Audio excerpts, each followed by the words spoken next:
Esperen que se me graba y les digo esto. Bueno, bien, entonces sí, empezamos la clase. Las clases van a quedar grabadas y van a tener solo acceso ustedes a las clases, así que no se preocupen, no es que nuestro video va a andar dando vuelta por todo el mundo, pueden hablar tranquilos. Van a quedar en el aula virtual con un link, las subo a YouTube por una cuestión de funcionalidad, porque si ustedes tienen una mala conexión a internet, primero que subir un video del tamaño que resultan las clases es muy pesado para el aula virtual, y segundo que descargarlo, para quien tiene una mala conexión a internet también lo es, por tanto lo subo a YouTube, pero lo subo a YouTube de una forma que está no listado, ¿sí? O sea, solamente pueden acceder ustedes que van a tener acceso al link. Bien, en la clase de hoy lo que vamos a hacer es empezar a charlar un poco acerca de Virgilio, un poco de la Eneida y algunas cositas, que es con lo que nos vamos a enfrentar en el primer momento de nuestro Latín 4, ¿sí? Como ya les conté a los de la burbuja amarilla la semana pasada, la gramática que vamos a trabajar en Latín 4 lo vamos a ir sacando, desprendiendo de nuestro trabajo con el texto, ¿sí? El texto nos va a llevar a localizar aquellos elementos gramaticales que necesitamos reforzar. Si ustedes tienen apuntes gramaticales, gramáticas, material sobre temas gramaticales que han estado usando en sus años anteriores de latín y que les resultan útiles, desde ya las invito a desempolvarlos y tenerlos a mano. Está muy bueno tenerlos a mano. De todas formas, yo voy a ir subiéndoles también mi propio material, pero si tienen uno a mano ya hecho, para ir recordando algunas cosas en la medida que van saliendo, siempre es bienvenido. Nada lo voy a dar por sabido, todo lo vamos a explicar desde cero cuando aparezca en el texto, pero si ustedes tienen donde consultarlo al principio, siempre está bueno. Porque además, por ahí uno tiene sus propios apuntes y cuando los conoce, siempre es mejor trabajar con los propios apuntes que con los que hace otra persona. Bien, ahora déjenme que les voy a presentar un PowerPoint, la pizarra de la virtualidad.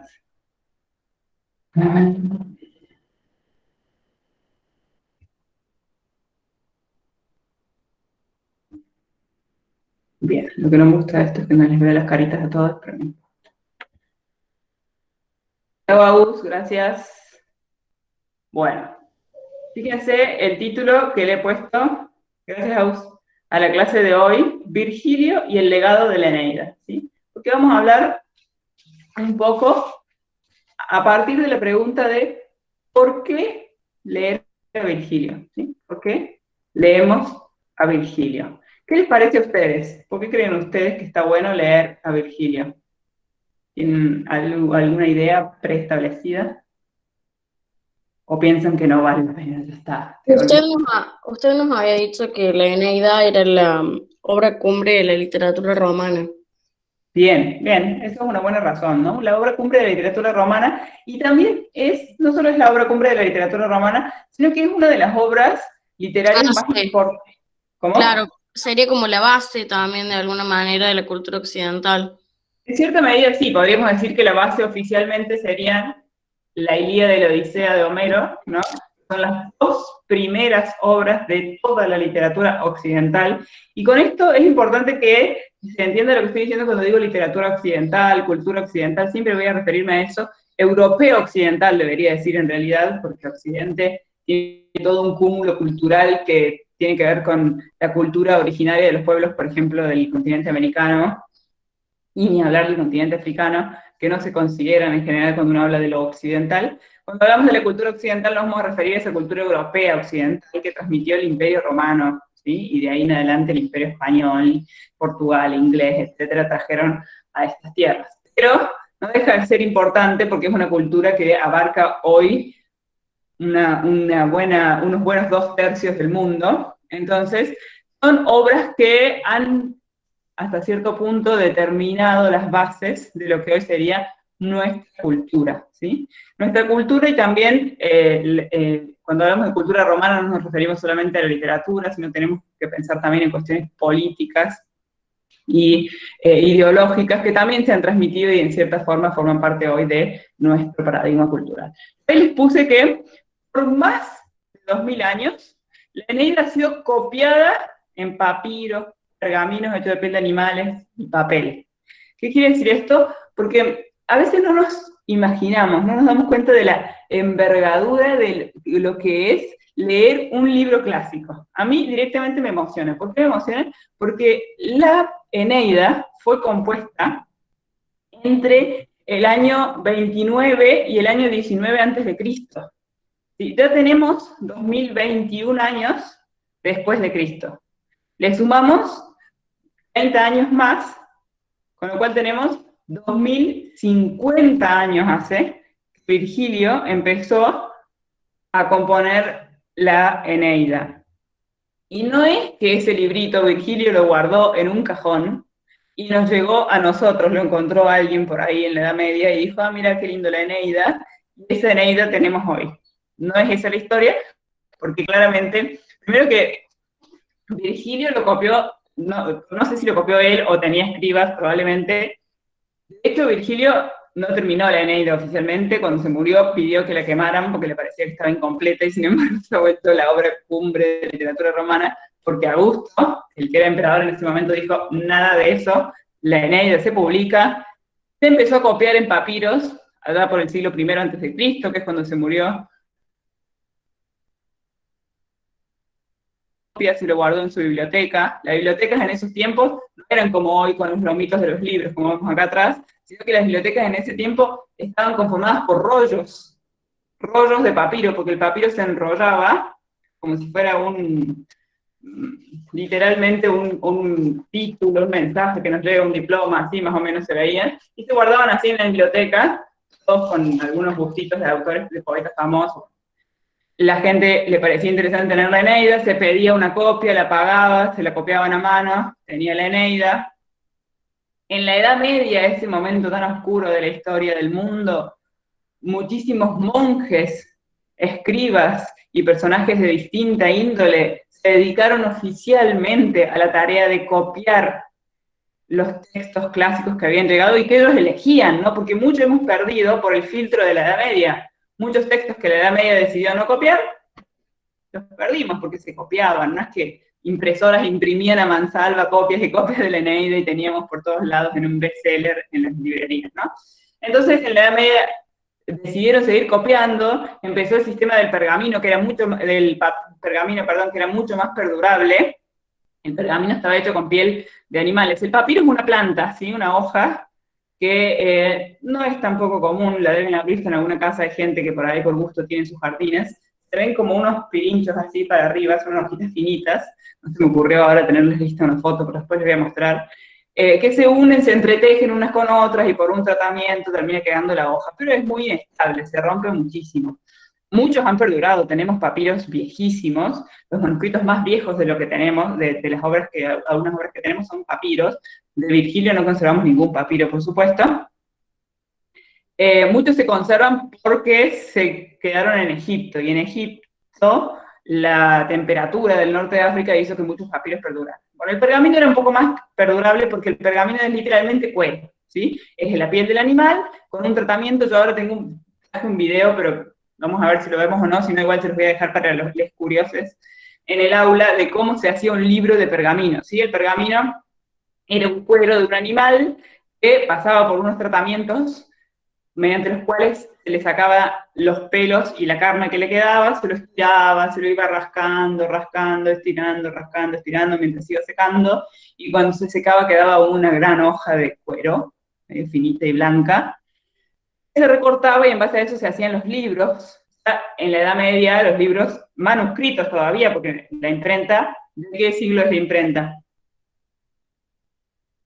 Es de la edad moderna, pero no sé exactamente el siglo. En la frontera, marca el inicio, de hecho es uno de los hitos que marca el inicio de la Edad Moderna, porque es de principios del siglo XVI, ¿sí? Uno de los hechos que marca el paso de la Edad Media a la Edad Moderna es la invención de la imprenta. De todas formas, no se van a creer, la imprenta en ese momento era cosa tan sencilla, ¿no? Como ahora que le mandas a la impresora a imprimir y a lo sumo se atraganta con 2 hojas y te hace un lío. No, en ese momento la imprenta era literalmente, y ustedes capaz lo han visto entrando al Museo del Monce, o alguien les ha contado, en el Monce hay de hecho una imprenta bastante vieja que tiene un sistema muy parecido al original. Había que organizar las palabras, las letras eran sellos. Cada letra del abecedario era un sello que había que entintar organizar las palabras de la Eneida entera y presionando con una prensa e imprimía ese sello en el pergamino. Una vez que eso se imprimía, se cortaban las hojas, se doblaban, se cosía, se pegaba, se ponía la tapa de madera, se ponía el cuero que cubría.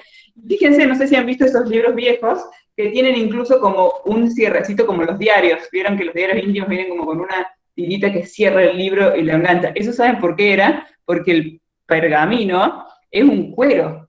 Vos lo dejabas medio sueltito, empezaba a estirarse, a cambiar de forma, se ponía medio como un volado. Para evitar eso tenían un cierre los libros, quedaban cerrados, bien apretaditos para que no se desarmaran. Bueno, no era moco de pavo tampoco imprimir libros. O sea que durante los primeros siglos el copiado de la Eneida realmente requería muchísimo esfuerzo. Ahí se los pongo yo, ¿no? Después de la imprenta, los imprentores tenían que entintar cada letra, organizarla en palabras, imprimir las páginas individuales, pegarlas, coser el libro, y todo ese proceso que llevaba a hacer un libro en los primeros siglos, ¿sí? Todo ese esfuerzo hizo que hoy podamos leer la Eneida. Hay que pensar que si todas esas generaciones consideraron que valía la pena hacer ese esfuerzo, bueno, algo tiene que tener la Eneida. Vale la pena chusmear un poquito a ver qué está pasando, por qué toda esta gente decidió poner tanto tiempo de su vida a copiar la Eneida, ¿no? Ay, pero esperen, ¿qué me pasó? Acá les puse, bueno, paréntesis, antes de seguir hablando de por qué la gente copiaba la Eneida, les traje unas fotitos de pergaminos como para que vean, como para que se hagan una idea de también lo que implica haber llegado al texto que tenemos hoy, ¿no? Este es una versión facsimilar de un pergamino de la Eneida. Yo traje los mismos versos de 2 pergaminos y después les voy a mostrar el texto que hoy se publica en latín y más o menos cómo se dice la traducción. Esto fíjense que está todo en mayúscula sostenida, ¿no? ¿Se alcanzan a dar cuenta más o menos? Y no tiene separadas las palabras. Eso es muy común. No hay nada de separar palabras. Ahí tenemos que saber nosotros dónde termina una palabra y dónde empieza la otra. Fíjense, yo les voy a mostrar acá. Instant, ardentes, que dice ahí, tiri. Bueno, en fin, no es para nada fácil. Yo acá les transliteré un poco, ay, quedó re chiquitita. Bueno, se los leo un poquito. Yo les transliteré un poco la versión mayúscula sostenida, que dice así, instant ardentes tiri pars ducere muros, moliri quartem metam. ¿Ves? Cada tanto había como un puntito en alto que separaba algunas palabras, pero todo mayúscula sostenida, así con esta letrita medio borrosa, borrada, porque no, también las tintas, tampoco la tinta es lo que hoy es la tinta, en ese momento la tinta se hacía de un montón de distintas vegetales, o con algunos variantes de carbón, pero tampoco era una cosa muy perdurable y química como la tinta de hoy, ¿no? Bien, y fíjense que yo ahí les pongo al lado el texto original, ¿no? Instant, ardentes, tiri, pars, ducere, muros, el texto, o sea, el texto que se ha fijado hoy. Esto es lo que hacemos los filólogos oficialmente, ¿no? O quienes se dedican a la crítica textual, que es lo que hacemos es comparar distintos pergaminos y fijar un texto que se aproxime lo más posible a cuál habría sido el original, pero no tenemos el original. ¿Y por qué es necesario esto? Porque yo les traje este pergamino y les traje otro pergamino, que es este otro, fíjense que también está en mayúsculas sostenidas. Este tiene la decencia de poner unos puntitos entre todas las palabras, entonces sabemos dónde terminan las palabras, ¿ven? Fíjense, es muy difícil de ver tal vez. Vamos a ver si puedo. Ahí dice instant, puntito, en alto, ardentes, puntito en alto. Lo que pasa es que se trasluce la otra parte, la otra cara de la hoja. Eso complica muchísimo la lectura. Bueno, este texto, fíjense el anterior, vemos, les resalté nectare, acá les resalté lata y acá les resalté petunt. Son 3 palabras que el otro pergamino les pone distinto. En lugar de optare, el otro pergamino dice aptare, y en lugar de lata, el otro pergamino dice alta, y en lugar de petunt, el otro pergamino dice locant. ¿Y qué hace el crítico textual? Y tiene que tomar una decisión. No lo valida en base a 2 pergaminos nomás, ¿no? Busca todas las versiones que haya de ese texto y se termina tomando una decisión en base a lo que tenga más sentido. Fíjense, esta edición que tenemos al lado es una edición moderna del siglo XIX, de Virgilio, la que está en minúscula, y el filólogo, ahí ya sí es un filólogo, un crítico textual que compara todos los textos y toma una decisión, ha elegido del primer pergamino el verbo optare en lugar de aptare, pero se ha quedado con las opciones del segundo pergamino para alta y para locan, ¿sí? Y ese es el trabajo que hace el crítico textual. Y después vendrá otro y dirá, no, no, en realidad dice lata, no, no, en realidad dice petum. Y bueno, es la discusión eterna, pero bueno. Esto simplemente para mostrarles que no es una cosa sencilla llegar a un texto fijado de la Eneida. Hay mucha gente trabajando detrás, capaz tenga cierto sentido ponerse a leerlo. Simplemente como una forma de cerrar este pedacito, les traje la traducción, como para que veamos un poco qué dice, ¿no? Se afanan con fiebre los tirios, copié una traducción de por ahí y siempre pasa esto que son medio raras, ¿no? Instant, se afanan, se excitan. Los tirios ardentes, ¿sí? Ardientes. Déjame que yo sé que esto debe tener una función, ¿no? Una función de puntero láser, pero no las tengo acá. A ver. Presentación personalizada, configuración de representación con diapositivas. Es no era la pantalla completa, pero no importa. Vamos a hacerlo igual. Así podemos ver.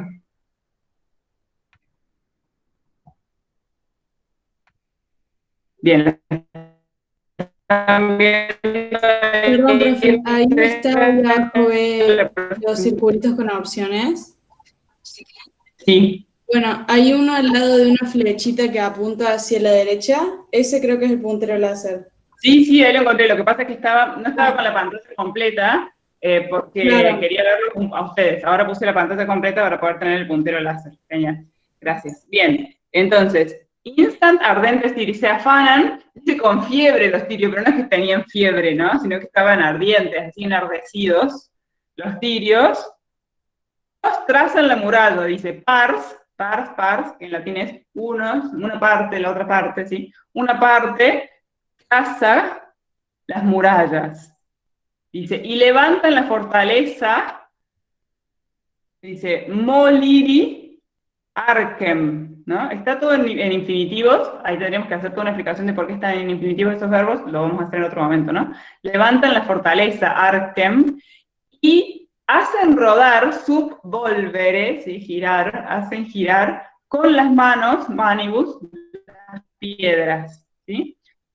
Otra parte, elige un lugar para su techo. Fíjense que la opción era entre aptare y optare. Si aceptáramos aptare sería adaptan un lugar para su techo. Si optare, eligen un lugar para su techo y lo rodean, concluye con un surco, ¿sí?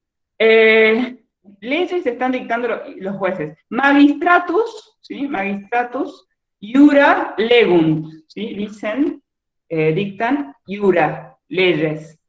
Y el Senado Sagrado, Senatum Santum Senatum, ¿sí? Los magistrados y el Santo Senado dictan leyes. Unos, Ali, excavan aquí el puerto, dice, aquí excavan el puerto. Otros, ¿dónde está otros? Otros, Ali, preparan profundos cimientos para el teatro. Dice, locant, ubican. ¿Sí? Petunt, si dijera petunt, que era la otra opción, sería buscan. ¿Sí? Buscan o ubican, sería otra opción, ¿no? Profundos cimientos, alta, fundamenta. Si dijera lata en lugar de alta, sería anchos cimientos. Y bueno, son sutiles la diferencia, ¿no? Anchos o profundos cimientos para los teatros o para el teatro. Y sacan enormes columnas, imanis columnas, de las rocas, rupibus, que habrán de decorar, ¿sí? Futuris, es el participio futuro del verbo ser, ¿sí? Que serán decoración de la escena, ¿sí? Una alta decoración de la escena futura, para el futuro, ¿sí? Bueno, esta es más o menos la traducción del texto. Si son profundos los cimientos, si eligen o adaptan el lugar para su techo si ubican o buscan los cimientos para el teatro, bueno, son diferencias que los filólogos les llevan años delimitarlas, ¿no? Yo les he dejado acá, que se los voy a dejar en el aula, no lo vamos a ver ahora, un video de cómo se hace un manuscrito medieval, que es precioso, está en inglés pero tiene subtítulos en español, y realmente se los recomiendo porque está muy bueno. Después se los voy a poner en el aula. ¿Quieren? Sí, gracias.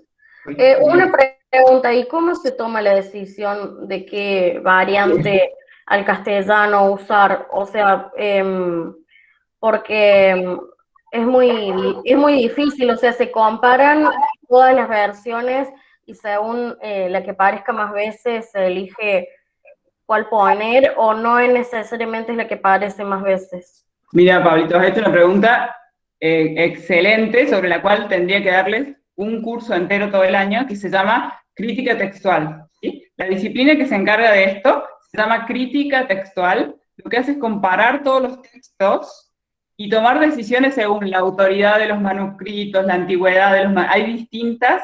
Hay distintas razones que justifican la elección de una u otra versión, la antigüedad, la autoridad del lugar donde viene el manuscrito. Hay una que se llama, por ejemplo, Lectio Difficilior Temper Prodes, dice, la lectura más difícil seguramente es la que queda. Si un pasaje, a mí me parece que no va, que debe ir otro, porque la versión de un pergamino es muy difícil de entender, en cambio la otra versión del pergamino es mucho más fácil. Una cosa que hacen los críticos textuales es, mejor nos quedemos con la más difícil, probablemente sea la más difícil. Bueno, así como ese, hay un montón de criterios que llevan a los críticos a elegir una, pero no se ponen de acuerdo tan fácilmente, ¿no? Este que yo les puse como versión fijada ya de la Eneida, es un texto viejo. Hay un montón de ediciones mucho más nuevas de la Eneida que cambian algunas de las palabras seguramente. No en este pasaje, que los cambios no son tan radicales. Hay otros pasajes en que los cambios cambian totalmente el sentido del texto y ahí sí hay que tomar una decisión. A veces incluso hay directamente un blanco, el pergamino está roto, y ahí también tienen que reponer, enmendar el texto los críticos. Y a veces se ponen y dicen, bueno, acá debería decir tal cosa seguramente, ¿sí? No es el caso de la Eneida, que ha sido muy copiada, pero sí es el caso de muchos poetas griegos, sobre todo los líricos, porque calculemos que la Eneida se compuso en el siglo I a.C. Hay textos griegos que se compusieron, la misma Ilíada se compuso en el siglo VIII a.C., ¿no? Esos son 2800 años antes. Se puso por escrito por primera vez la Ilíada en el siglo V a.C. Tenemos 2500 años antes. Entonces imagínense la cantidad de errores, y además muchos manuscritos traen errores que son traslados de los copistas, ¿sí? Fíjense, ustedes imagínense cómo copiaban los monjes. Tenían una mesa así medio inclinada, un pupitre parecido al de ustedes, pero levantado como un atril, en donde ellos tenían su hoja en blanco, su pergamino para escribir. Y en la falda tenían el manuscrito que estaban copiando. Y entonces copiaban un verso, y fíjense que a ustedes les ha pasado también, a veces cuando copian el texto a la carpeta, ven una palabra y hay otra igual, más abajo, entonces se dejan llevar y siguen copiando abajo y se comen 2 o 3 versos. ¿Les suena esto que les ha pasado copiando alguna cosa? Bueno, lo mismo le pasaba a los copistas. Hay un montón de errores de copistas, ¿sí? O, por ejemplo, ese cambio en el manuscrito recién entre lata y alta, tranquilamente puede ser un error, como hoy diríamos, de tipeo, ¿sí? Si el texto original decía alta, no sería raro que el monje distraído escribiera lata, ¿sí? Y a veces los mismos monjes adjudicaban la prerrogativa de corregir el texto. Les parecía que no estaba mal, que no estaba bien. Eso seguramente no lo dijo Virgilio, mejor debe haber dicho esto. Y lo corregían. Y eso es lo que se llama un texto de segunda mano. Muchos críticos textuales los descubren y se dan cuenta, esto no es Virgilio, esto es el copista que se puso a corregir a Virgilio.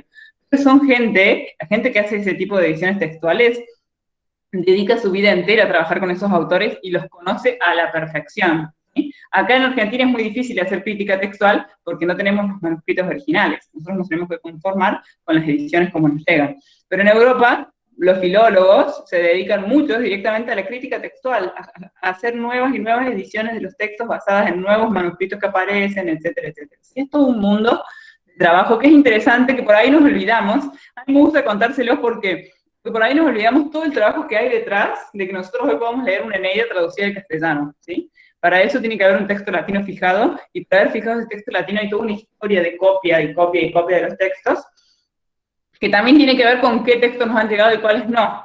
La Eneida, por suerte, ha sido un texto muy afortunado, y las obras de Virgilio en general, igual que las obras de Ovidio y otros autores. Pero hay autores que no han tenido esa fortuna. Un ejemplo emblemático es Safo. Si ustedes ponen en internet papiros de Safo, se van a encontrar unas fotos de unos papiros completamente destrozados, que son los pequeños versos aislados que tenemos de Safo. Justo ahora no tengo mi biblioteca a mano, pero si no les mostraría, les prometo para una próxima clase mostrarles cómo se ve hoy un texto de Safo, con un montón de puntos suspensivos en el medio, con lagunas completas, estrofas enteras que faltan, porque lamentablemente Safo, que fue una poetisa lírica griega del siglo VI, mujer y que hablaba de amor, en la Edad Media no fue la favorita de los monjes.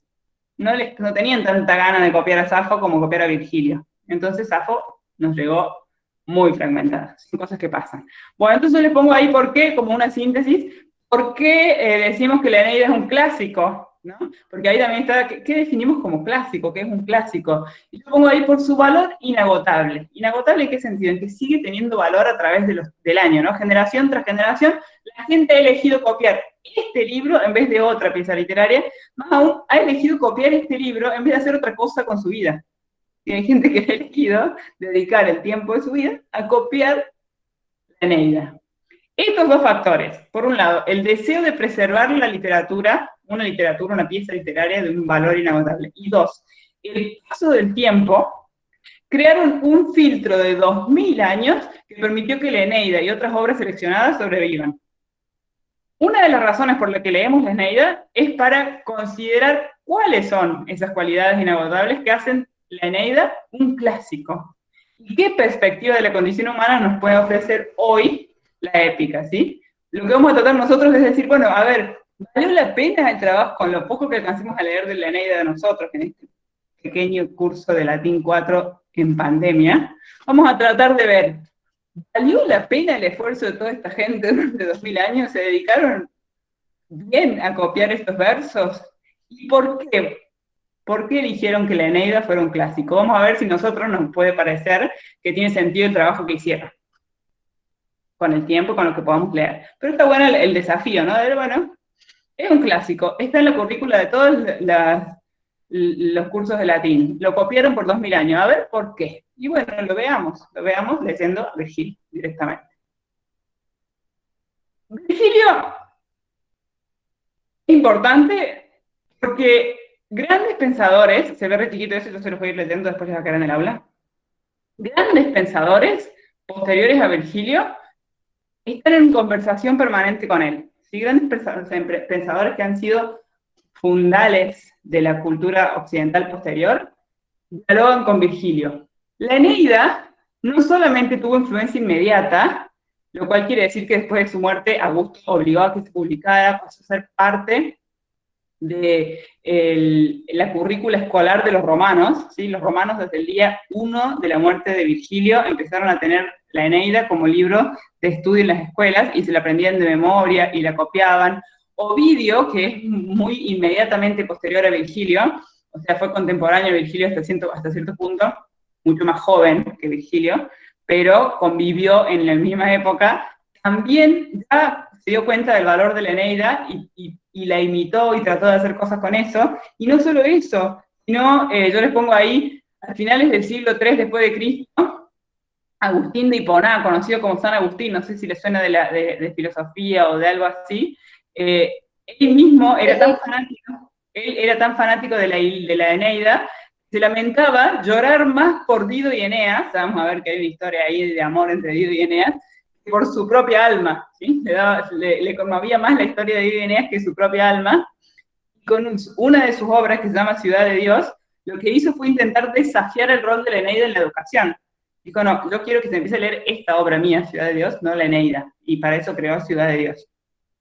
Después, un famosísimo poeta, sin la lectura, para el cual la lectura de Virgilio es fundamental para que sus lectores realmente puedan apreciar su obra maestra, fue el poeta italiano del siglo XIII, Dante Alighieri, que tal vez les suena también. que compuso un Y poema. de la Divina Comedia. Exacto, compuso la Divina Comedia, bueno, Calíope está haciendo de las suyas y lo va a hacer siempre en las clases virtuales. Compuso la Divina Comedia, una obra maestra de la literatura europea, en la cual hay un capítulo o libro que se llama El Inferno, que imita la descripción de Virgilio del inframundo. Y no solo eso, toma al poeta épico, a Virgilio, como su guía para el viaje en el infierno. Y Dante habla de Virgilio, escribe a Virgilio como si fuera su guía en el paseo por el inframundo y se inspira en Virgilio para construir su infierno. Y así la Eneida, la influencia de la Eneida sigue presente en muchísimas obras maestras de la literatura moderna y contemporánea y sigue siendo una obra estándar en todos los cursos de latín. Y se sigue escribiendo en cómics, nosotros vamos a leer un cómic de la Eneida, en películas, habla en cierta medida sobre la fundación de Roma, la guerra de Troya y cosas que se siguen reescribiendo constantemente, entonces, bueno, toda la lectura de todo ese mundo cultural, literario, posterior, necesita de un conocimiento de su base fundante, que es la Eneida. Pero no solo eso, sino que precisamente porque fue importante para todos estos pensadores, es importante para nosotros la Eneida.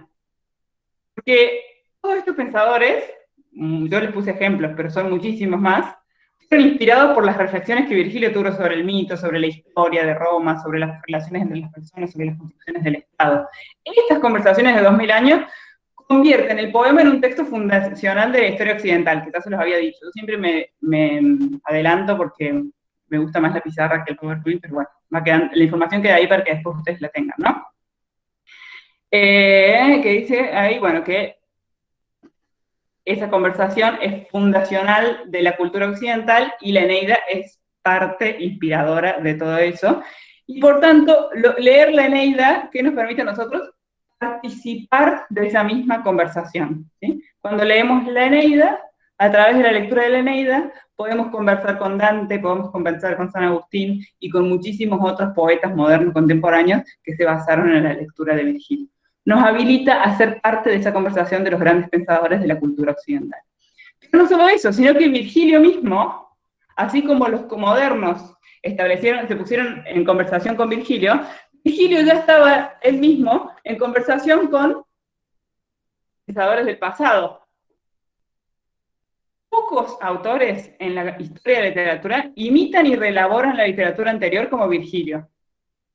Virgilio se basa la primera parte de su poema, como yo les contaba, La burbuja amarilla de la sinceridad, en la Odisea, el poema épico de Homero, el segundo. Y la segunda parte de su Eneida se basa en la Ilíada. Los dos poemas épicos, primeras obras literarias de Occidente, escritos o compuestos en los años 300, en el siglo VIII a.C., 700 años antes que la Eneida.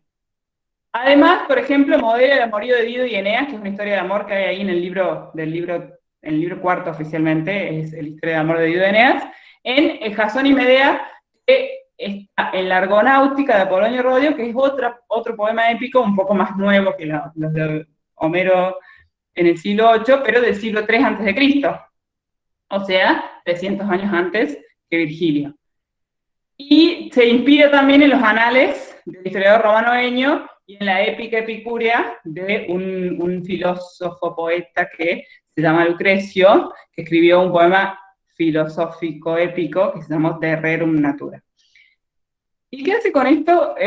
Virgilio desafía la idea moderna de que una obra tiene que ser original para tener algún valor.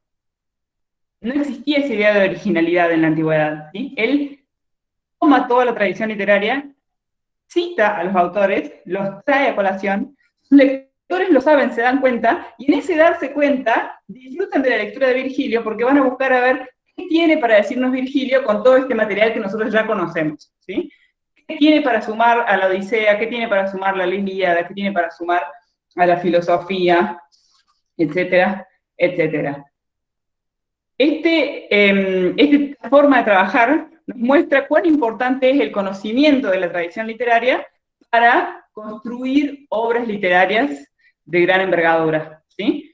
Conocer la otra literatura nos ayuda a ser mejores escritores incluso a nosotros mismos, ¿sí? Conocer la literatura que nos viene precediendo pararnos en esa tradición y decir, yo me quiero escapar completamente, me quiero insertar, quiero dialogar con la literatura anterior. Bueno, ese mecanismo de composición que existía en la antigüedad, que no se basaba en los derechos de autor y la originalidad absoluta, está bueno para pensarlo, para pensar cómo funciona y para ver cómo funciona en la actualidad.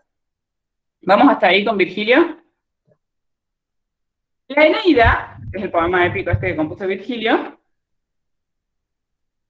nos lleva en la lectura desde el Olimpo al inframundo, el Olimpo donde vivían los dioses, desde el Olimpo al inframundo, desde Troya a la Turquía moderna, a Fenicia, a Tiro, al Líbano, a Cartago, a Creta, a Grecia, a Sicilia, a Roma, a Italia. Leer la Eneida nos pasea por todos esos puntos del Imperio Romano.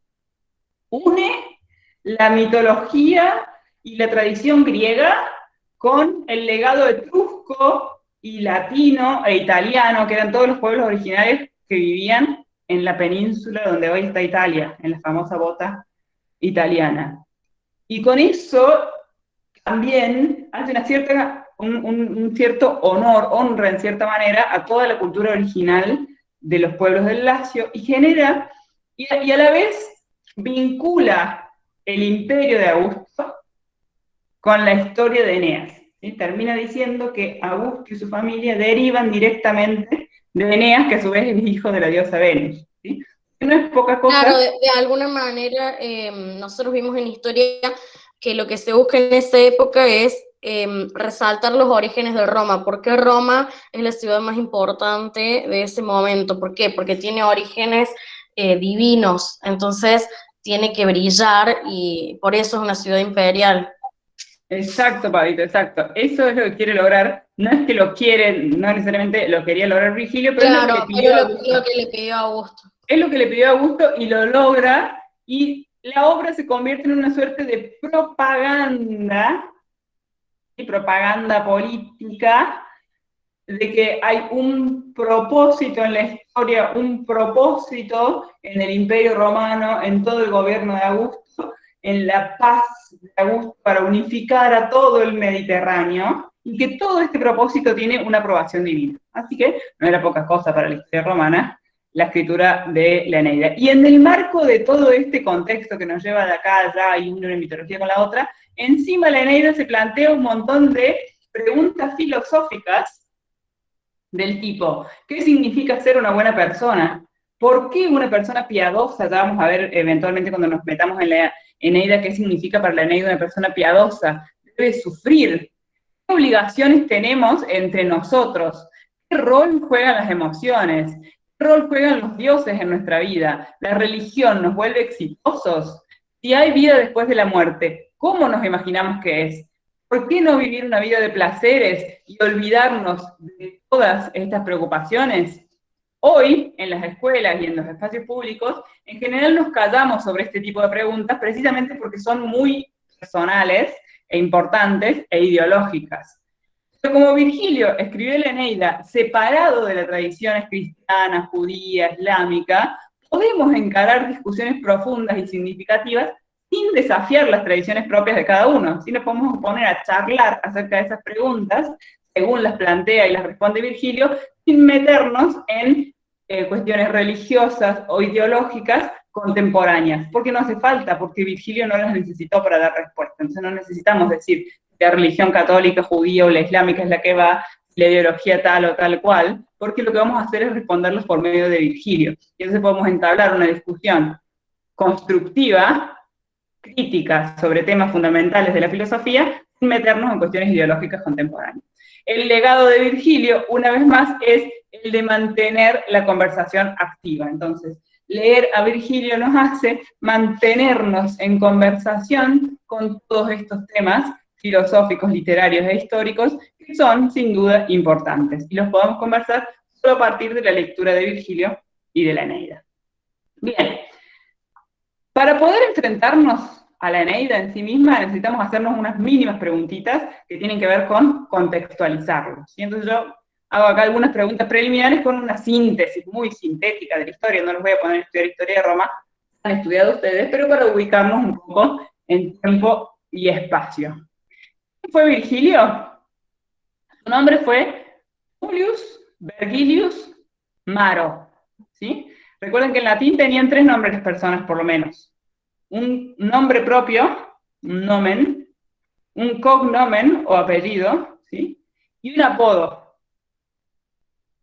El nombre era como su nombre propio, como yo me llamo Amparo, se llamaba Publio, ¿sí? O Publius en latín. El cognomen o apellido era el nombre de su familia, de su gens, el gentilicio, que ahora significa otra cosa, pero en ese momento era como el nombre de la familia, Vergilius. Una gens muy poco conocida en Roma, excepto por Publio Virgilio Maro. Y el apodo, muy pocos personajes famosos de la historia romana no tienen un apodo, lo cual es muy llamativo, porque se les termina conociendo por el apodo, como en el caso de Virgilio, Maro, que significa morocho o negro, ¿sí? Porque era morocho Virgilio. Se le decía morocho, ¿sí? Así como a Cicerón, se le dice Cicerón, que quiere decir verruga, porque tenía una gran verruga en la nariz, ¿sí? Y a Horacio se le dice flaco, que significa regordete, aunque parezca lo contrario, ¿no? Entonces cada uno tenía así su apodo y se lo llamaba y se lo conocía por su apodo. Nació en el norte de Italia, en una familia de origen ecuestre, de rango ecuestre, o sea, con algún rango militar, en el año 70 a.C., ¿sí? En Manto, en el norte de Italia. No es importante que ustedes se acuerden de memoria las fechas de Virgilio, pero sí ubicarlo contextualmente, ¿sí? No es lo mismo Virgilio. Sí, dime. Sí, creo que usted nos había dicho que en la Eneida se puede ver un poco su infancia en el campo, que algo cuenta, ¿puede ser? No exactamente en la Eneida, pero sí en sus otras 2 obras, pero sí se puede ver en su obra un poco el hecho de que Virgilio creció durante la crisis de la República. No compró la Pax Augusta tan fácilmente como quienes nacieron después del 30, Claro. como En Ovidio. cambio, Ovidio como que se le creyó a la Pax Augusta, entonces después por eso le fue más difícil cuando lo desterraron. Exactamente, perfectamente. Ovidio nació en el año 30, entonces, claro, se compró la Pax Augusta. Este muchacho nació en el año 70, ¿sí? Ya vamos a ver qué pasaba por esa época en Roma. En el año 42, Octaviano, que era el nombre original del futuro emperador Augusto, le confiscó su finca en medio de las guerras civiles para poder repartirla entre los soldados. Él después las va a recuperar, ¿sí? Porque si no, obviamente no estaría dorándole la píldora, como quien dice, a Augusto, si le hubiera quitado sus tierras. Después las recupera, pero en ese momento eso marcó su vida y lo relata en sus 2 primeras obras. En el año 37 completa las églogas, que se traduciría el título Selecciones, ¿sí? Se conocen como églogas, ¿no? Pero yo les pongo ahí lo que significaría, que es un poema sobre el oficio de ser pastor, ¿sí? Ahí habla sobre el oficio de ser pastor y también habla mucho del problema de los campesinos que les confiscaron sus tierras durante las guerras civiles. Ahí hace como una crítica. En ese mismo año 37, Mecenas, que era amigo de Octaviano, y que en este momento Octaviano, estamos ya en plenas guerras civiles, ya casi acercándonos a Accio, Octaviano ya es una persona muy importante en la historia de Roma, y Mecenas era su gran amigo, se convierte en patrón de Virgilio, en patrón como para patrocinador, ¿sí? De hecho, hoy en día la palabra mecenas en castellano significa eso, patrocinador. Bueno, era su nombre en este caso, Mecenas, y se convierte como en el patrocinador de Virgilio, y así es como Virgilio llega a Octaviano, que Augusto va a ser después, y va a ser quien le pida que componga la Eneida. En el año 31 completa su segunda obra, que son las Geórgicas, un poema sobre el trabajo en la granja, ¿sí? Sobre el trabajo de la tierra también. ¿Sí? Las 2 primeras obras de Virgilio tienen que ver con la vida en el campo, que fue como él creció. Entre el año 29 y el 19 a.C. compone la Eneida, a un promedio de 3 versos por día. Fíjense que son 10 años. Contamos al revés porque es antes de Cristo, ¿no? Entre el 29 y el 19, 10 años de composición de la Eneida, que es enorme, un poema enorme, a razón de 3 versos por día. Pero ¿qué pasa? En el 19 se va de viaje a Atenas con Augusto, porque seguía investigando cosas para terminar su Eneida, y en el viaje se enferma, y alcanza a llegar de vuelta a Brundisium, donde vivía en ese momento, y se muere de alguna enfermedad, A los 52 años de edad. Ya vamos a ver si leemos un poquito después en el libro ese de Lía Galán que les puse en el aula, ahí nos cuenta Lía Galán algunas teorías conspirativas de que Virgilio lo mataron. Pero la historia oficial cuenta que se enfermó, tuvo como un golpe de calor, alguna fiebre, y se murió a los 52 años, lo cual no era poco decir, ¿no? Sí, 52 años porque era muy débil, nos dijo usted. Sí, era de contextura débil, era una persona enferma. De hecho, Horacio, que era su gran amigo, otro poeta romano que capaz le suena, Sí, Horacio nació. había dicho que si se moría Virgilio, él se iba a morir justo después porque lo quería mucho o algo Bien, así. la historia te la acordás bien, pero no era Virgilio, sino Mecenas. Horacio era Ah, íntimo amigo de Mecenas y se murieron con meses de diferencia el año 8 a.C. Pero además Horacio, que había nacido en el 65, y fíjense que Virgilio en el 70, o sea que eran contemporáneos, eran amigos también, amigotes del círculo literario, viajaban juntos, y eso nos cuenta Horacio en sus obras satíricas, que es Los Épodos, nos cuenta viajes que tenía con Virgilio, y ahí nos enteramos que Virgilio era una persona muy enferma, porque siempre estaba con dolor de panza, siempre se quedaba en la habitación del hotel porque tenía alguna indigestión, en cambio Horacio salía a jugar a la pelota, a tomar algo. En los Épodos de Horacio nos enteramos de eso, que Virgilio era una persona bastante enferma. Pero más allá de eso, los 52 años no es una edad muy joven en el primer siglo I antes de Cristo, ¿sí? 52 años de edad es una buena edad para morirse en el siglo I antes de Cristo, considerando que no había medicina ni nada de eso. Igual se murió sin terminar la Eneida y pidió que la quemaran. Pero Augusto dijo, nada de eso, la Eneida se publica y acá estamos 2000 años después discutiendo de si vale la pena o no leer la Eneida. Bien. Augusto, es importante ubicarlo, ¿no? Yo les puse ahí unos datos que son mínimos que tienen que ver con su nombre. Augusto nació con el nombre de Gaius Octavius. Tiene apodo, no tenemos el apodo, ¿no? Gaius Octavius, o sea, nombre propio Gallo, mucha gente se llama Gallo de nombre propio, Gallo también se pasa a veces, y de nombre de apellido, Octavio, de la gens Octavia, una gens sí muy famosa. César, Julio César, ¿se ubican Julio César? Cuando les hablo, se llamaba Cayo Julio César. sí. Cayo Julio César. César era el apodo que le habían puesto, que era como el principal, quería decir, ¿no? César. Bueno, Cayo Julio, de la gens Julia, una gens famosísima, importantísima para la fundación de Roma, bueno, Cayo Julio César. Creo que lo adoptó. Eso. Cayo Julio César fue asesinado en el año 44 a.C., y cuando fue asesinado su hija Julia, su única hija Julia, se había muerto 10 años antes sin dejarle un heredero. Por tanto, él adoptó a Augusto, a este Gallo Octavio, póstumamente en su testamento dejó que adoptaba como heredero a este Gallo Octavio. Y la costumbre era que el heredero asumía el nombre de su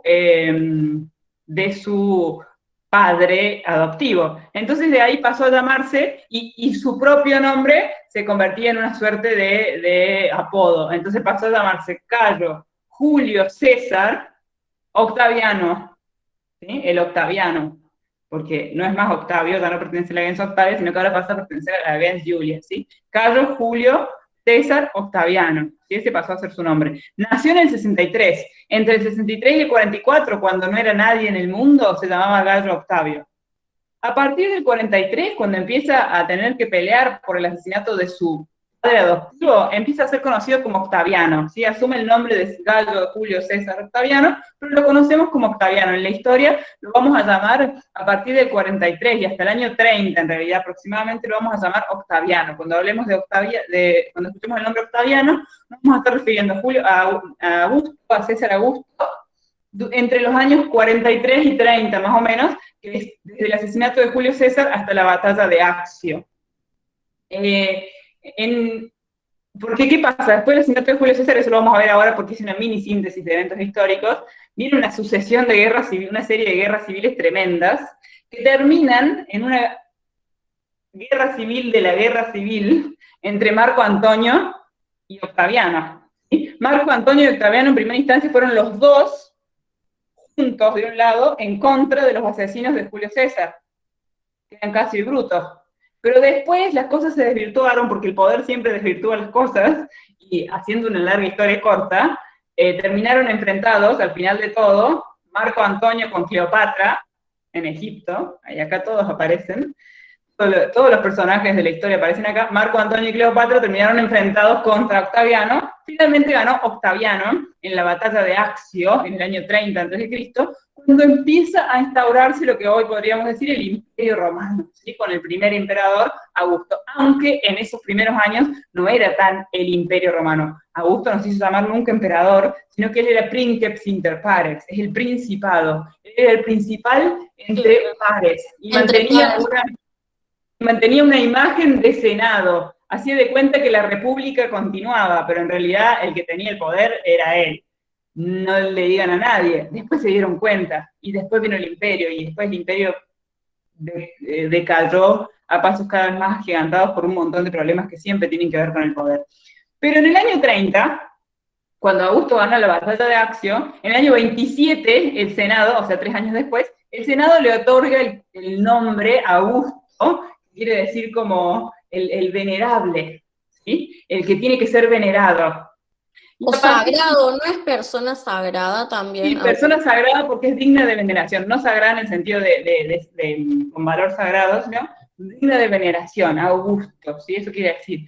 Y a partir de entonces, también se instaura ya el principado, digamos, como su poder casi imperial sobre Roma. La Pax Augusta se instala en ese momento, que son estos años, durante todo su gobierno, entre el 27, podríamos decir, hasta el año 14 después de Cristo, que es cuando se muere Augusto, se desarrolla un periodo en la historia de Roma que se conoce como dorado, precisamente porque como había paz, Roma pudo crecer, ¿no? Ovidio, que nació en el año 30, decía que Augusto encontró una Roma de madera y devolvió una Roma de mármoles, porque dedicó plata a poner Roma bonita, porque no había guerras.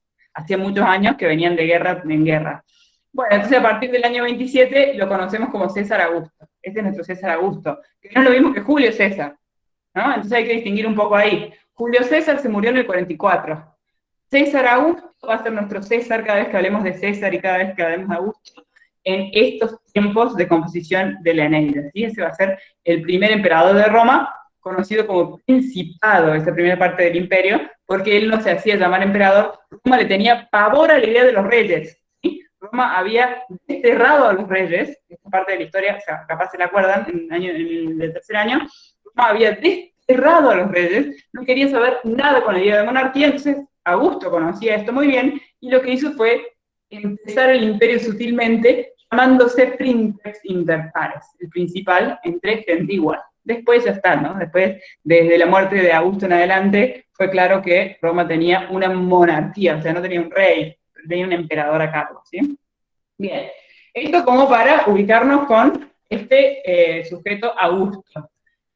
¿Cuándo se compuso la Eneida? Yo ahí puse eventos históricos al azar, que van en los últimos 600 años de la historia de Roma, no nos interesa todo eso, pero yo ahí les hago como para tener una idea general de lo que estaba pasando. Entre el año 509 y el año 31 a.C., se desarrolló en Roma lo que se conoció como la República Romana, como imperio, como forma de gobierno, ¿no? Una forma de gobierno que constaba en un senado, asambleas públicas, 2 cónsules que duraban 1 año su mandato, pretores y un montón de cargos públicos, ¿sí? ¿Por qué tenían 2 cónsules? Precisamente porque la república se había instaurado tras el destierro de los reyes. No quería que a nadie se le subiera la fiebre del poder, y por eso había 2 cónsules, que eran como el presidente del Senado, ¿no? Había 2, para que ninguno se creyera que era dueño del poder de Roma, ¿sí? Porque le tenían pavor a la monarquía. En el medio pasan un montón de cosas, yo ahí se las he resumido rapidísimamente, ¿no? Están el asunto con los hermanos Graco, en el que unas facciones del Senado se pelean con las otras, unos apelan al pueblo y otros al Senado, y ahí generan como 2 grandes partidos políticos en Roma, que serían los populares, ¿sí? Los que apelaban al pueblo, y los que apelaban al Senado, los senatoriales, ¿sí? Que eran como si hoy dijéramos muy totalmente anacrónicamente izquierda y derecha, ¿no? Total anacrónica, claro. ¿Sí? Pero sí, había un gobierno más popular y un gobierno más funcional al Estado. Y ahí se genera como esa subdivisión. Igualmente habíamos visto en historia que se puede ver así como la izquierda y la derecha, pero que es muy raro, es muy difícil porque después vemos que cuando llegan al poder los populares, lo que buscan es el poder, digamos. Exacto, muy Todos bien, buscan, todos buscan el poder máximo, no es que los populares hacen caso al pueblo y los senatoriales hacen caso al Senado. El modelo después de gobierno es igual, son exacto. el mismo. ¿Saben quién es un gran popular en la historia de Roma? Julio César. Claro. Y Julio César era un popular. ¿Saben quién más era un popular?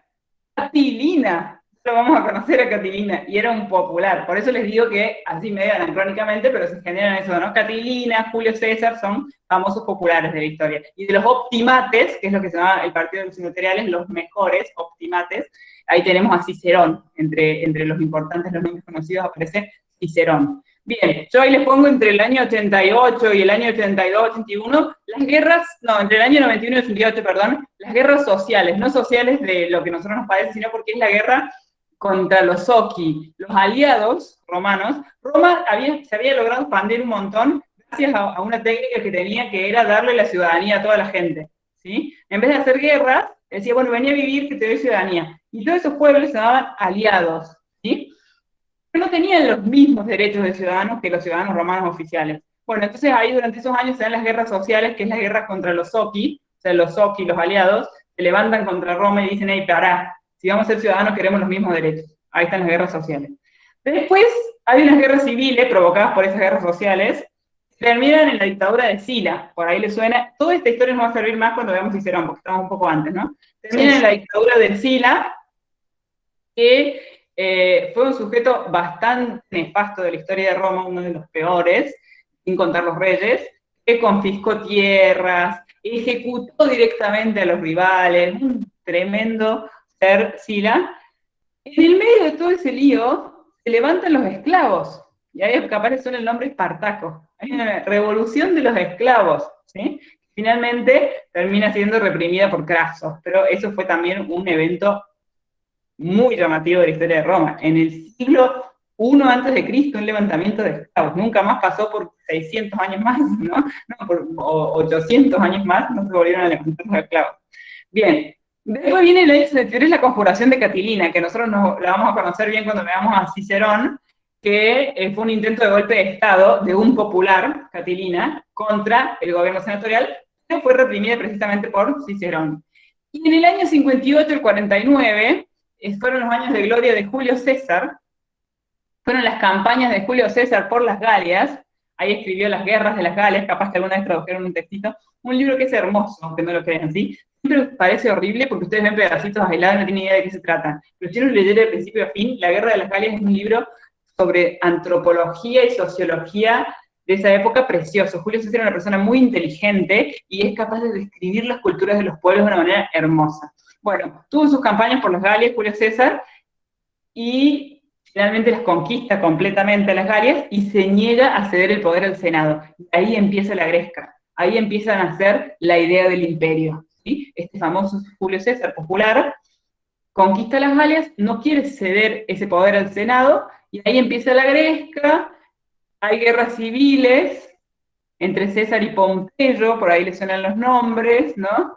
Los líderes senatoriales, Pompeyo con los líderes senatoriales, César en contra de los líderes senatoriales, acaban con el asesinato de Julio César en el año 44, en el Senado, a cuchilladas, por Casio Bruto. Eso deriva en guerras civiles para vengar la muerte de Julio César. Por eso fíjense que desde el año 49 en adelante son guerras.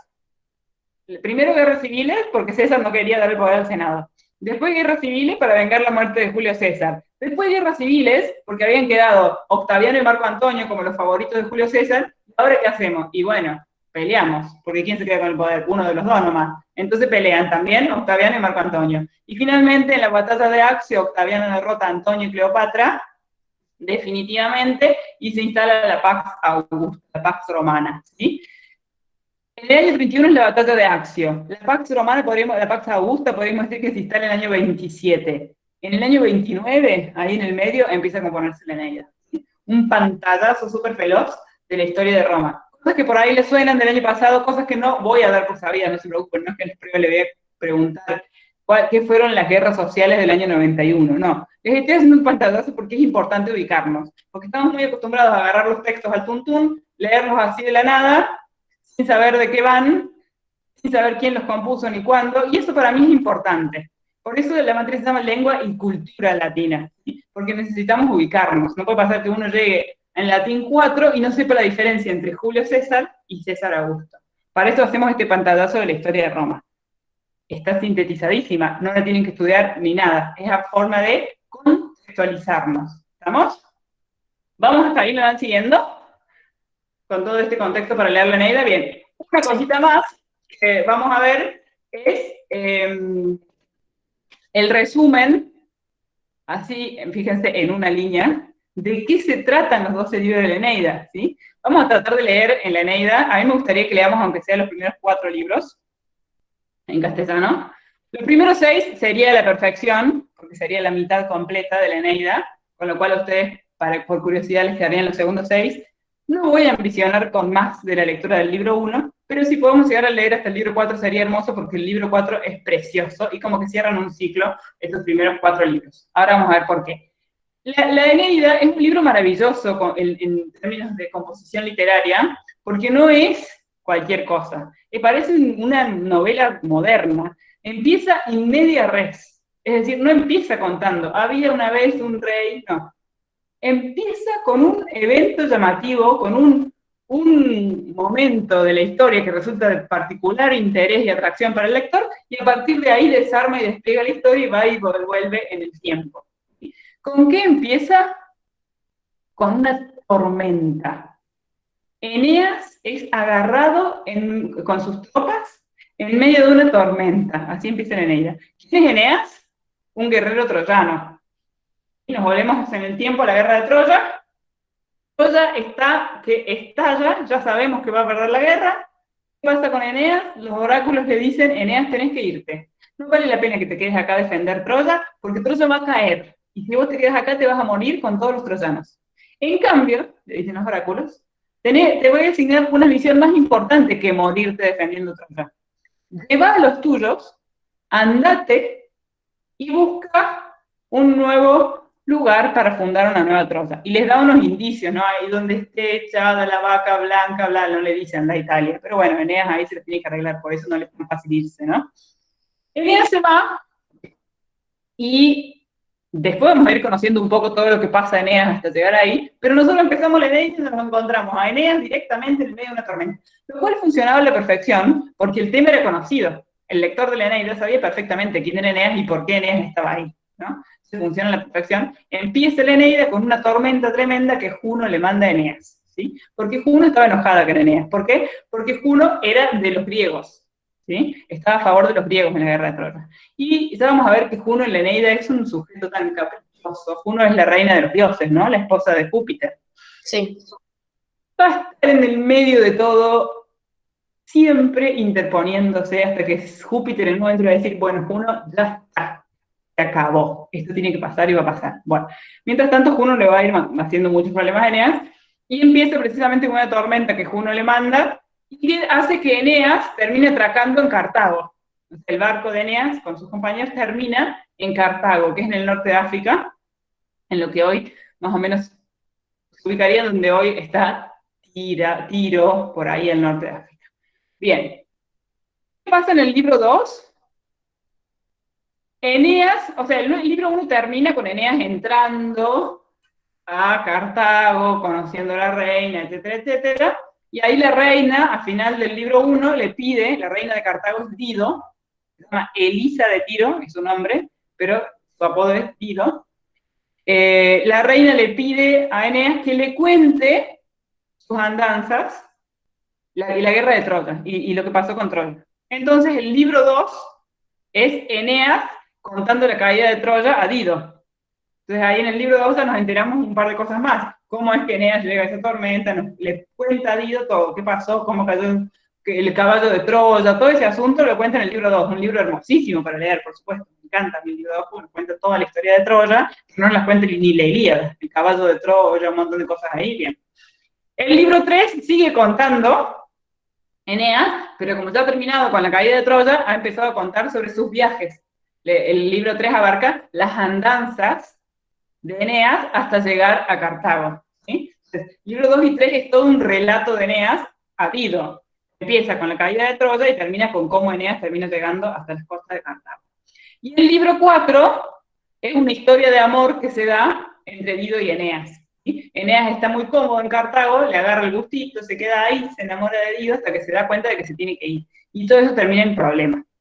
Ahí tenemos como un ciclo, ¿sí? Después, ¿qué pasa? Eneas se da cuenta de que se tiene que ir, se va, pero en ese querer irse, antes de que se vayan, se muere su padre, Anquises.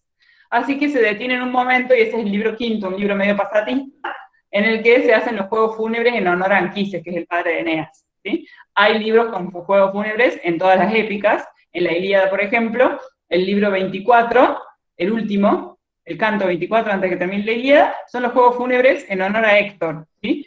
Pide, por favor, que se ponga pausa a la guerra, y lo conceden, porque en eso eran muy piadosos, tanto griegos como troyanos, y se pone pausa a la guerra para que se puedan hacer los juegos fúnebres en honor a Héctor. Bueno, acá tenemos un pequeño librito de juegos fúnebres en honor a Anquises, un librito pasatista, un capítulo que nos permite pasar de un lugar a otro, y finalmente, en el libro 6, Eneas decide bajar al inframundo, porque tiene que enterarse de algunas cosas, para conversar con su padre. Y ahí va a conversar con su padre y con otra gente, y está muy bueno. El libro 6, que es el viaje de Eneas al inframundo, está muy bueno porque ahí encima se encuentra con Dido, porque Dido termina todo mal, no les quiero spoilear, pero el amor con Eneas y Dido termina muy mal, a tal punto que, no les voy a contar cómo, pero Eneas se termina encontrando con Dido en el inframundo. Esa es la primera parte de la Eneida, y la que me gustaría que alcancemos a leer. Con que leamos un poco el primer libro, que es hermoso, me basta. Pero algún curioso tiene ganas de ponerse a leer, hasta el libro 6 cierra perfectamente la primera parte de la Eneida. En la segunda parte es lo que es la imitación de la Ilíada. ¿Esto por qué es la imitación de la Odisea? Porque son los viajes de Eneas, ¿sí? Como los viajes de Odiseo. En cambio, la segunda parte es la imitación de la Ilíada porque son las guerras. Eneas llega al Lacio, o sea, a Italia, y Juno, por supuesto, mete mano de nuevo e incita a una guerra. Todo podría haber estado bien, de hecho, de no ser por Juno, pero Juno tenía que meter mano ahí, agarra unas furias, no, hace unas cosas increíbles e incita a una guerra. También está bueno en la segunda mitad, por supuesto. Eneas visita a Evandro, que es el rey latino en ese momento, en Roma. También hay una descripción ahí del escudo de Eneas, que es hermosa y que imita una descripción de la Ilíada del escudo de Aquiles. El rey Evandro, que es el rey latino en ese momento, estaba del lado de Eneas, aunque no lo crean. Quería que su hija, Lavinia, se casara con él. Pero Lavinia estaba prometida a Turno, y ahí está el problema. Juno lo que hace es incitar a Turno, y le dice, Turno, ¿cómo vas a dejar que este extranjero venga y te saque tu reino, tu esposa, y ahí se genera la guerra, ¿no? Entonces después tenemos 3 capítulos de guerra seguidos, el 9, el 10 y el 11, cada uno con yo les puse algún episodio llamativo, ¿no? El capítulo 9 tiene un episodio precioso, que es el de Niso y Euríalo, que son una pareja de guerreros, que se van en una tarea que era medio suicida, que era cruzar un campamento latino para llegar al otro lado y avisarle a Eneas. Eneas estaba con Evandro y los troyanos estaban ahí preparándose, y de repente se enteran de que los van a atacar de noche los latinos. Entonces, no, tenemos que avisarle a Eneas que vuelva ya. Y entonces, ¿cómo lo hacemos? Que eso sería muy suicida ir. Y Niso y Euríalo se proponen ir, y se van cruzando el campamento, y uno de ellos es asesinado. Una escena preciosa, con una descripción hermosa. Bueno, el capítulo 10, Turno mata al hijo de Evandro Palante, también tragiquísimo. El 11, hay una parte que tiene que ver con los lamentos por la muerte de Palante, y después episodios menores de guerra, como pasa en la Ilíada. En la Ilíada hay muchos episodios de guerra, hay otras cosas preciosas en el medio, y después muchos episodios menores de guerra. Y finalmente, en el último libro, el 12, los dioses dicen, bueno, basta, hay que llegar a una tregua. Se ponen de acuerdo, y finalmente Eneas, en un único acto de impiedad de toda su historia, porque realmente es medio impiedoso porque lo tiene ahí agarrado, y Turno le ruega por piedad, no atiende el ruego y lo mata a Turno. El único acto de impiedad de Eneas es asesinar a Turno, que le está rogando por piedad. Aunque bueno, está bien, se la había buscado Turno igual, ¿no? Venía así a rato peleando una guerra con él. Pero bueno, eso es básicamente la Eneida. en cuya lectura nos vamos a adentrar lo antes posible. Por lo pronto, vamos a dejar la clase hasta acá, y les voy a subir algunas consignitas para que lean un pedacito del libro de Lía Galán, ¿sí? La próxima clase, cierto que tenemos esta maldita semana de presencial de por medio. Bueno, ya vamos a ver cómo nos hacemos. No voy a adelantarles mucho porque voy a ir organizando sobre la marcha. Hay que ver qué pasa con la presencialidad la semana que viene y demás, ¿sí? Por ahora, con esto nos basta como un gran pantallazo de introducción. ¿Es Virgilio? ¿Cuándo compuso? ¿Por qué es importante leer la Eneida? ¿Nos llevamos esa idea en la cabeza más o menos? Sí, sí. Lo que tenemos, básicamente la consigna es que leamos un poquito de la Eneida y juntos decidamos si está bueno o no, leer, si tiene algún valor o no leer la Eneida. Vamos a leer un poquito de la Eneida y nos llevamos ahí un conocimiento de los personajes históricos básicos que van a entrar en juego, Virgilio, Augusto, algunos eventos de la historia de Roma, y un pantallazo general de qué se trata la Eneida. Si les tengo que hacer una sugerencia, es que si tienen una Eneida a mano, la empiecen a leer. No van a entender nada al principio, por eso es la invitación. No van a entender nada al principio por una cosa lamentable, y ya con esto los dejo en un ratito, y es que las traducciones son horrorosas. Nos arruinan un libro hermoso, traducciones literales, que usan palabras españolas peninsulares que nosotros ni entendemos. Eso es lamentable, pero no tengo palabras de consuelo. Las palabras de consuelo que tengo es, nosotros vamos a poder acceder al texto latino original y vamos a poder ver cómo se podría decir eso de manera más linda. Alguna vez tengo en mi sueño hacer una traducción de la Eneida para que ustedes puedan leer de corrido y la disfruten, pero no tengo tiempo para hacerlo. Entonces, empiecen a leer la Eneida no como tarea, sino para empezar a familiarizarse con lo difícil que va a ser leer la Eneida. La vamos a ir traduciendo para poder disfrutarla, porque es hermosa, pero la traducción es horrible. ¿Vamos?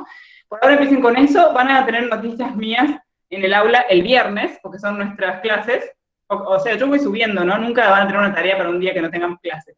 Les voy a ir acomodando las cosas en el aula, pero oficialmente el día que tendríamos clase no tenemos sincrónica, pero es el viernes, así que ahí van a tener algo. Y nos encontramos presencialmente la semana que viene con la burbuja naranja. Les voy a subir el PowerPoint y la grabación de esta clase como mínimo, y lo demás que se me vaya ocurriendo. ¿Estamos de acuerdo? Muchas gracias por participar. Si tienen alguna duda la pueden hacer en este momento, y si no, les dejo libres. ¿Nada más? Perfecto. Bueno, muchas gracias por estar acá. Y los libero, voy a cortar la grabación porque a veces me olvido.